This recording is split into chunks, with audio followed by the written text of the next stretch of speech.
안녕하세요. 인간 행동과 사회 환경 같이 공부하는 다둥 패밀리의 다둥맘입니다. 이번 시간에는 정신역 동이론 중에서 가장 기초가 되는 프로이트의 정신분석 이론을 정리해 보겠습니다. 프로이트 이론은 지금 봐도 오래된 이론이지만 여전히 시험에 아주 자주 나오고 나중에 배우게 될 에릭슨 대상관계 이론, 자아심리학 같은 이론이 출발점이 되기 때문에 기본 개념을 꼭 잡아둘 필요가 있습니다. 오늘 강의의 흐름은 5가지입니다. 첫째, 정신분석 이론의 기본 전제. 둘째, 인간 마음의 구조. 셋째, 성격 발달 단계. 넷째, 불안과 방어 기제. 다섯째, 사회복지 실천에서의 시사점입니다. 교재를 옆에 두고 핵심 키워드를 같이 체크해 보시면 좋아요. 1. 정신분석 이론의 기본 전제. 먼저, 프로이트가 인간을 어떻게 보았는지 기본 전제부터 살펴보겠습니다. 프로이트는 우리의 행동과 감정이 의식적으로 인식하고 있는 부분보다 의식 아래, 즉 무의식에 있는 욕구와 갈등에 더 큰 영향을 받는다고 보았습니다. 특히 어린 시절의 경험, 특히 부모와의 관계에서 생긴 감정이 무의식 속에 남아있다가 성인이 된 이후의 성격과 관계 방식에 큰 영향을 준다고 설명했죠. 정리하면 3가지 키워드입니다. 첫째, 무의식. 둘째, 어릴 때의 경험. 셋째, 욕구와 갈등. 이 3가지가 정신분석 이론을 떠받치는 기둥이라고 볼 수 있습니다. 2. 인간 마음의 구조의식 수준. 프로이트는 마음의 세계를 위치나 층처럼 나누어 설명했습니다. 첫째, 의식 수준입니다. 지금 이 순간 내가 알고 있고 말로 표현할 수 있는 생각과 감정을 의식이라고 합니다. 예를 들어, 지금 강의를 듣고 있다. 시험이 걱정된다. 같은 생각은 의식 수준에 있는 내용입니다. 둘째, 전의식 수준입니다. 지금 당장은 떠올리지 않았지만 조금만 생각하면 금방 떠올릴 수 있는 기억과 지식을 전의식이라고 합니다. 예를 들어, 초등학교 때 담임 선생님 이름, 친구의 전화번호처럼 마음속 창고에 잠시 넣어둔 정보들이 여기에 해당합니다. 셋째, 무의식 수준입니다. 의식적으로는 잘 떠오르지 않지만 여전히 우리 행동에 영향을 주는 억압된 욕구와 감정의 영역이 무의식입니다. 프로이트는 우리가 하는 말실수, 꿈, 농담 속에 무의식의 내용이 드러난다고 보았습니다. 중요한 점은 우리의 행동을 움직이는 힘이 의식보다 무의식에 더 많이 있다는 생각입니다. 3. 인간 마음의 구조. 성격 구조이드, 자아, 초자아. 이번에는 성격을 구성하는 3가지 요소인 이드, 자아, 초자아를 정리해 보겠습니다. 첫째, 이드입니다. 이드는 태어날 때부터 가지고 있는 본능적 욕구의 저장고입니다. 쾌락 원칙에 따라 움직이며 지금 당장 만족하고 싶다 라는 방식으로 작동합니다. 배고프면 먹고 싶고, 졸리면 자고 싶고, 싫으면 피하고 싶은 원초적 에너지라고 생각하시면 됩니다. 둘째, 자아입니다. 자아는 현실 속에서 살아가기 위해 이들을 조절하는 역할을 합니다. 현실 원칙에 따라 움직이며 지금 이 상황에서 어떻게 하는 것이 가장 현실적인가를 계산합니다. 예를 들어, 수업 시간에 배가 고프더라도 바로 먹을 수 없다는 걸 알고 수업이 끝날 때까지 참는 것. 이것이 자아의 역할입니다. 셋째, 초자아입니다.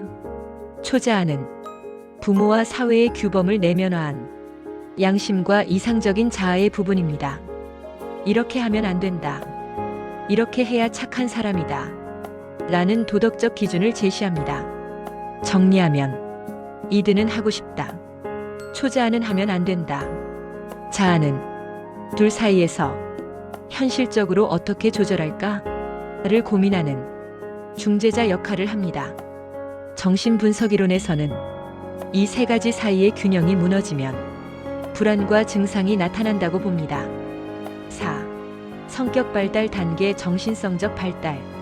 프로이트는 유아기부터 청소년기까지의 발달을 5단계로 나누어 설명했습니다.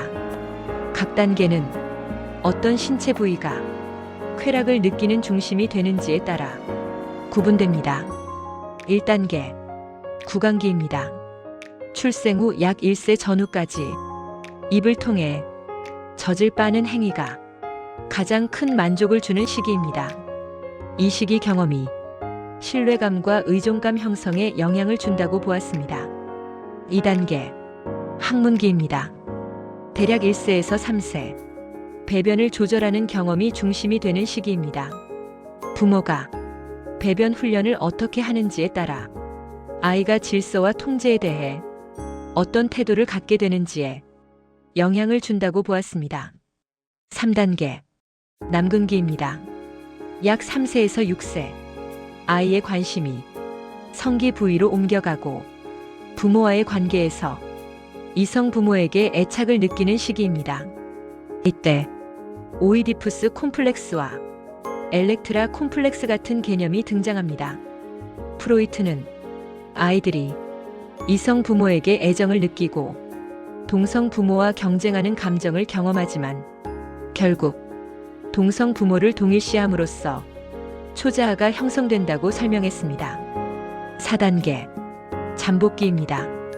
약 6세에서 사춘기 전 학교 생활과 또래 관계가 중심이 되고 성적인 관심은 눈에 띄게 감소하는 시기입니다.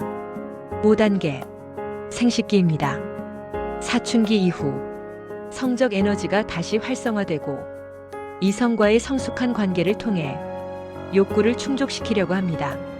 정신분석이론에서는 각 단계에서 욕구가 충분히 충족되지 못하거나 갈등이 심하게 일어날 경우 어느 단계에 고착되거나 퇴행할 수 있다고 보았습니다. 예를 들어 스트레스를 받을 때 과하게 먹거나 손톱을 물어뜯는 행동은 구강기적 욕구로 되돌아가는 퇴행의 예로 설명하기도 합니다. 5. 불안과 방어기제. 이제 불안과 방어기제를 살펴보겠습니다.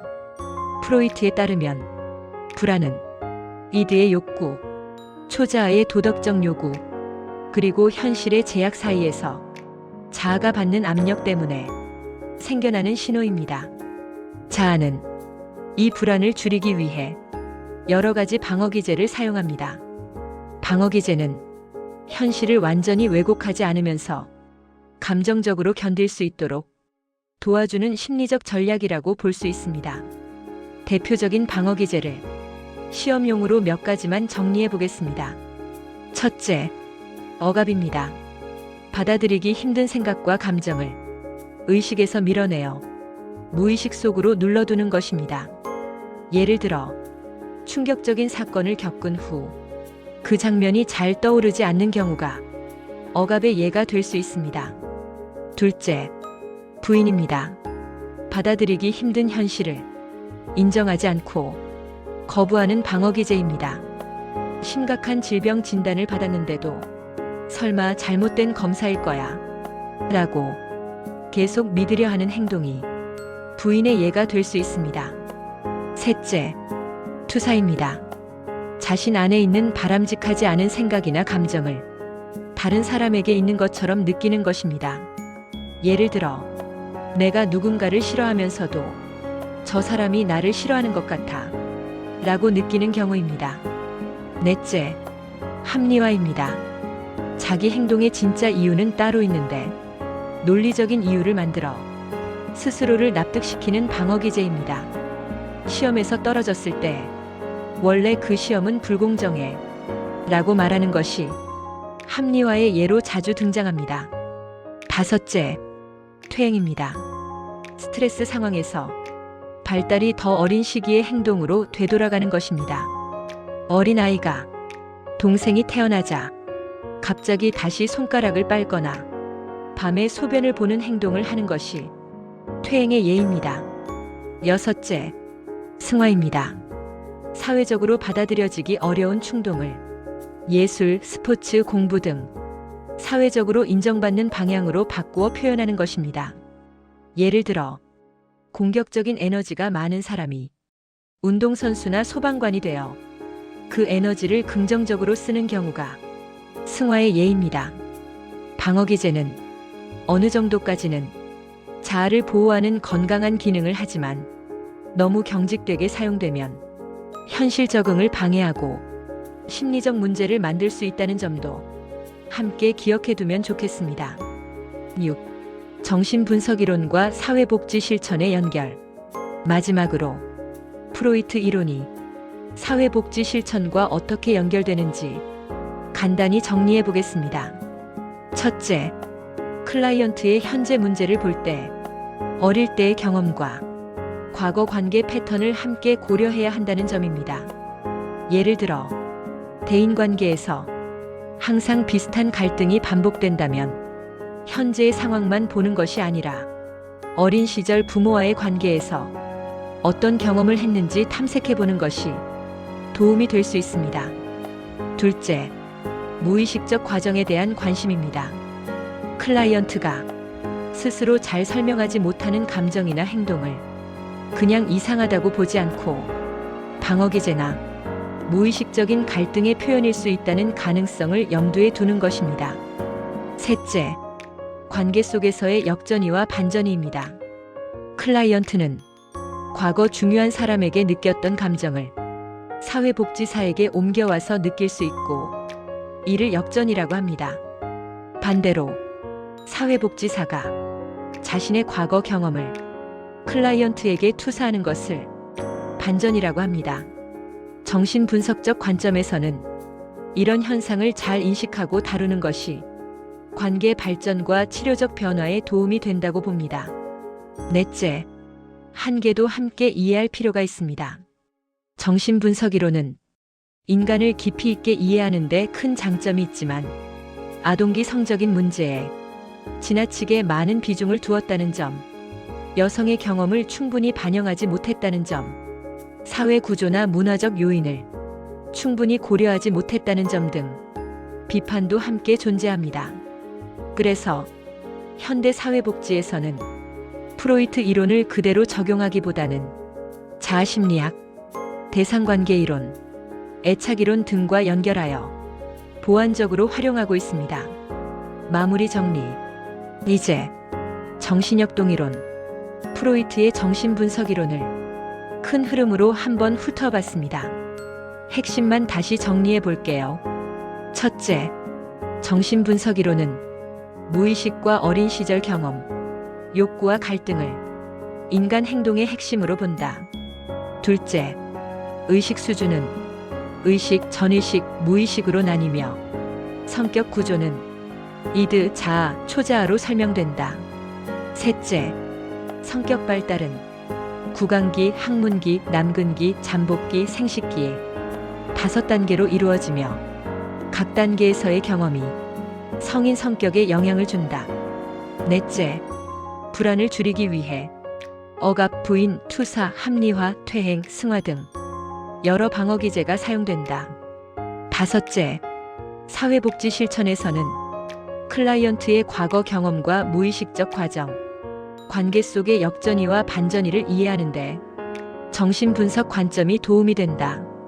이 5줄을 먼저 기억해 두시면 프로이트 이론의 기본 틀은 잡힌 거라고 보셔도 됩니다. 영상이 도움이 되셨다면 구독과 좋아요, 알림 설정까지 꼭 눌러주시고요.